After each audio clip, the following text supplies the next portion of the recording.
El universo de Spider-Man se va a incrementar mucho, o al menos eso nos indica la creación de Web.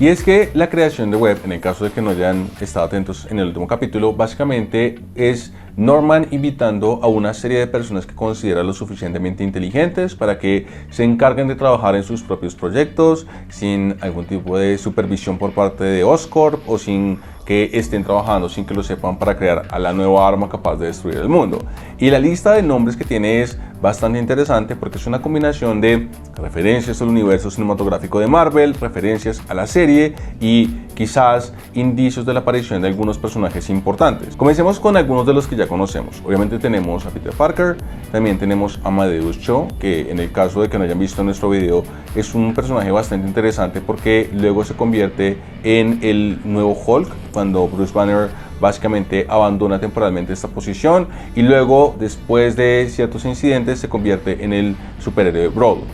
También tenemos el personaje de Asha, que ya hemos visto en la serie que proviene de Wakanda y que no es necesariamente un personaje que haga parte dentro de los cómics, pero que va a tener algún tipo de relevancia, por lo menos, o esperamos va a tener algún tipo de relevancia cuando sigamos explorando más la idea de cómo se ve este Wakanda del universo de Spider-Man. Después tenemos un guiño a los cómics de Spider-Man con la aparición del nombre de Scott Forbes, que es uno de los escritores de algunas de las historias más populares de Spider-Man. Y luego tenemos un nombre que nos parece muy importante. Tenemos el nombre de Max Dillon. Y Max Dillon es muy importante porque Max Dillon es el nombre original que tenía Electro, el supervillano capaz de conducir electricidad que se convierte en uno de los grandes villanos de Spider-Man y que de hecho tuvo su debut en la película de Amazing Spider-Man 2 y luego en Spider-Man No Way Home.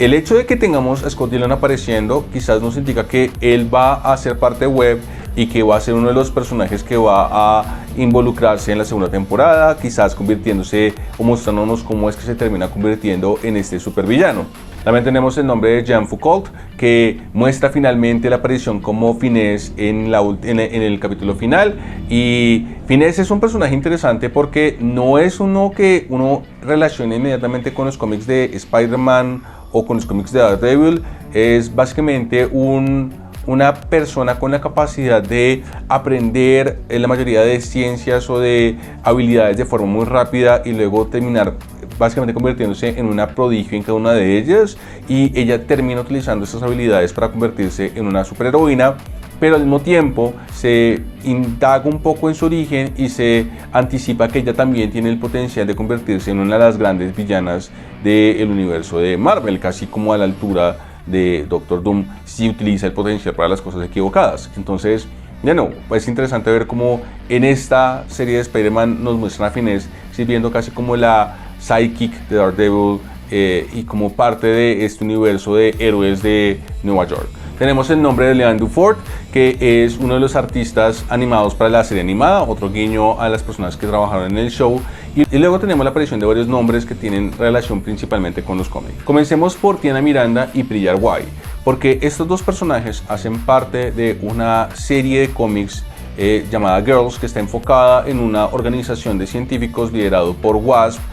conformado principalmente por mujeres, que termina accidentalmente convirtiéndose o desarrollando varias de ellas como superheroínas. La historia no es muy popular, pero es interesante ver cómo la mención de ellas existe acá porque nos puede indicar o la aparición de Wasp dentro de la segunda temporada, o quizás que Marvel está pensando en aprovechar estos personajes un poco secundarios para lanzar una nueva tanda de superhéroes dentro de su universo animado. Y de nuevo, hablando de menciones importantes, tenemos la de Ned Leeds. Y Ned es un personaje que ha tomado mucha importancia porque en el universo cinematográfico de Marvel él sirvió como el reemplazo de Harry Osborn como el mejor amigo de Spider-Man. Y muchos se quedaron esperando que terminara de desarrollarse su personaje como ocurre en los cómics, porque en los cómics Ned termina eventualmente convirtiéndose en el Hobgoblin, que es este villano que toma parte de la tecnología de Norman Oscorp, como el Duende Verde, y se termina convirtiendo en esta versión mucho más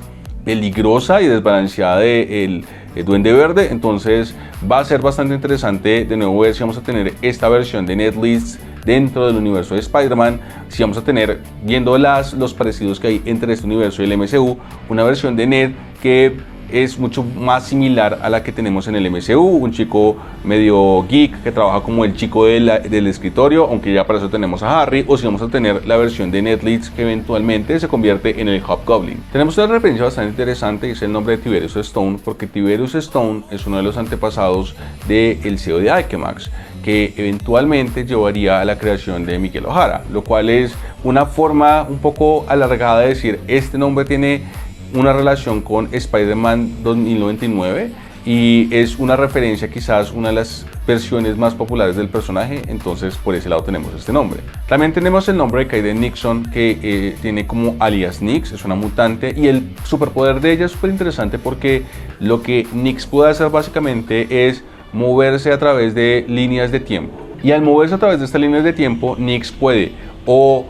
básicamente estar en una línea de tiempo en la cual el tiempo pasa extremadamente lento para ella, pero para los demás pasa tiempo normal, lo cual quiere decir que en esta línea de tiempo ella puede durar horas completas, mientras que en la línea normal pareciera que solamente estuvo un segundo, mientras que también puede pasar a una línea de tiempo mucho más rápida, que lo que le permite es básicamente moverse a velocidades increíbles y en efecto poder convertir un simple choque por efecto de la fricción en un golpe extremadamente poderoso. Y que son, continuando con el nombre de héroes o villanos que aparecen en la pizarra, tenemos el de Ripley Ryan, que es mejor conocido como Star. Y Star también es un personaje bastante interesante porque Star es una chica que básicamente crece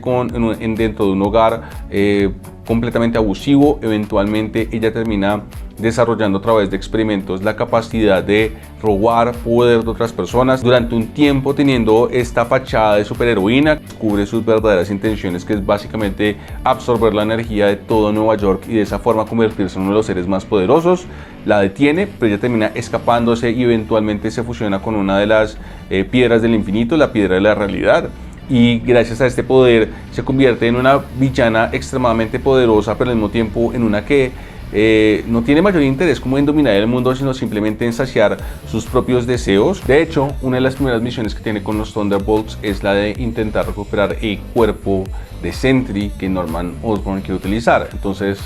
de pronto tenemos alguna conexión con el MCU por este lado. Y luego tenemos a Diane Jenkins, que es un personaje bastante interesante porque Diane hace parte de una de las historias de Spider-Woman. Ella y su amiga de colegio crean un video viral con la intención básicamente de revelarla a ella como la identidad secreta de Spider-Woman, pero por desgracia este video termina llamando la atención de las personas equivocadas, incluyendo a miembros de Hydra que intentan asesinarla. Spider-Woman intenta defenderla y básicamente se enfrenta a varios villanos que la tienen como objetivo, pero por desgracia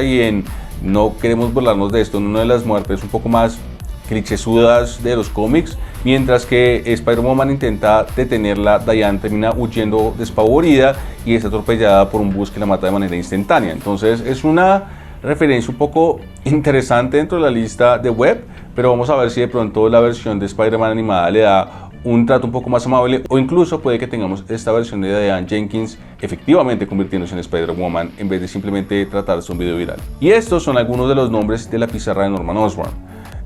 Hay mucho potencial para personajes apareciendo en la segunda temporada, sobre todo mirando que esta primera temporada nos trajo muchos personajes que no tenían mucha conexión con Peter Parker o no tenían mucha conexión con su historia, pero que terminaron siendo importantes. ¿Y quién habría imaginado que íbamos a tener el debut de Finesse en una historia animada de Spider-Man? Entonces, quién sabe, puede que algunos de estos héroes terminen apareciendo dentro de web y terminen mostrando o ampliando el universo de Spider-Man un poco más. Si les gusta este tipo de contenidos, recuerden que pueden suscribirse, activar la casilla de notificaciones y nos vemos a la próxima. Hasta luego.